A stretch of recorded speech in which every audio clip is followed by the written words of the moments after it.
Bienvenue à tous sur enduromag.fr. Donc là, on est avec Manuel Bepard qui nous a accueillis pour cet essai des mid-size 400.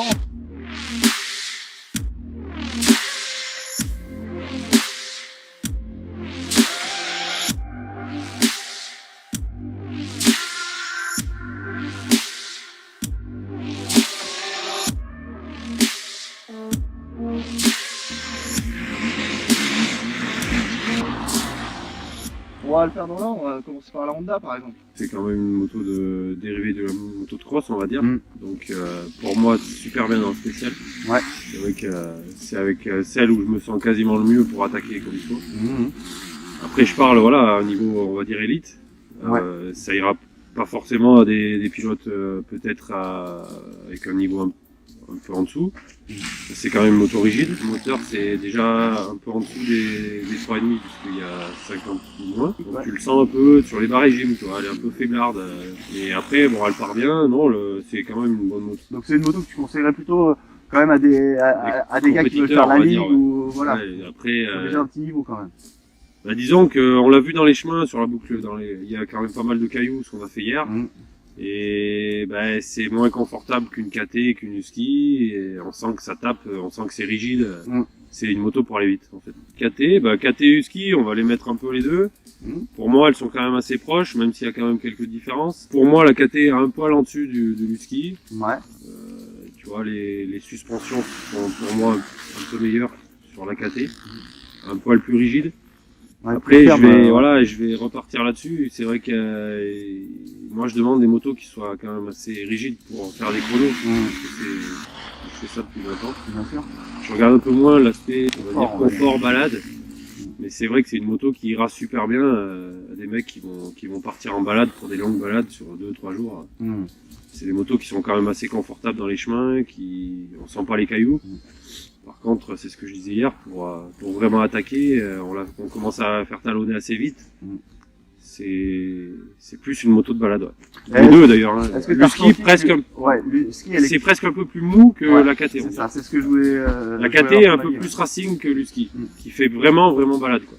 C'est ça. Après moteur 3,5, on sent que c'est un 3,5 déjà.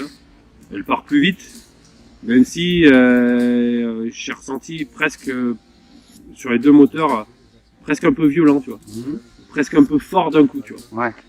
Tu veux dire par rapport aux 300 Sherco et Honda. En fait. Ouais, il y a le bas est presque trop fort par rapport au régime, elle sature assez vite. D'accord. Une petite nouvelle, la bêta donc en version racing avec la fourche Kayaba devant, derrière c'est le même amortisseur que sur la standard, mais voilà c'est la nouveauté. Ouais. Qu'est-ce que t'as pensé de cette bêta? Écoute, moi je les avais lâchés en 2016, je les avais roulés pour moi. Écoute, ils ont bien évolué, franchement. Je pense que la Kayaba apporte vraiment un plus. Même si j'ai l'impression que c'est un peu rigide quand même le tout. Sur les spéciales, c'est très bien. Sur les chemins, c'est quand même assez rigide. On sent quand même beaucoup les cailloux, les racines. Je pense que ça demande à être un peu assoupli. Après, bon, c'est pareil. Je pense que toutes les motos sont quand même... ont pas beaucoup d'heures, donc ils demandent à être rodés un peu plus. Donc à voir après avec plus d'heures, voir comment ça va se comporter. C'est pareil pour la Sherco, tu vois, c'est quand même assez rigide. Les Kayaba, elles demandent à être bien rodées pour que ça fonctionne correctement. Très bonne maniabilité. Non, j'ai trouvé une bonne moto aussi. Le moteur, il est quand même un poil plus fort que les 300. Après, j'ai pas dit plus efficace, j'ai dit un peu plus fort. File entre les jambes, un vélo quoi. Ouais, ça fait vélo. Par rapport à ce que 2015-2016, le truc qui m'a choqué, c'est qu'elle fait petite entre les jambes, on dirait qu'on la place où on veut quoi. Ça a été vraiment dans le bon sens. Ouais. Ok. Et la Sherco, ça repasse aux 300. J'ai été surpris par la Sherco. Le moteur est pour moi fort et linéaire, je dirais presque trop puissant, tu vois, des fois. Après c'est ce que je disais, les Kayaba un peu sèches encore, ça demande à être rodé ou peut-être assoupli un peu. Mais c'est une moto où on peut attaquer en spécial sans se faire peur et avec un moteur bluffant. Il y a du bas, il y a du haut, il y a de la longe. Pour moi, sur les 3,5, tu vois, je mettrais la Sherco un peu devant. Parce que je trouve que c'est une moto polyvalente. Quoi. Ok, écoutez, je crois qu'on a fait le tour avec donc un personnage d'expérience qui sait de quoi il parle. Allez, salut les gars. Ciao.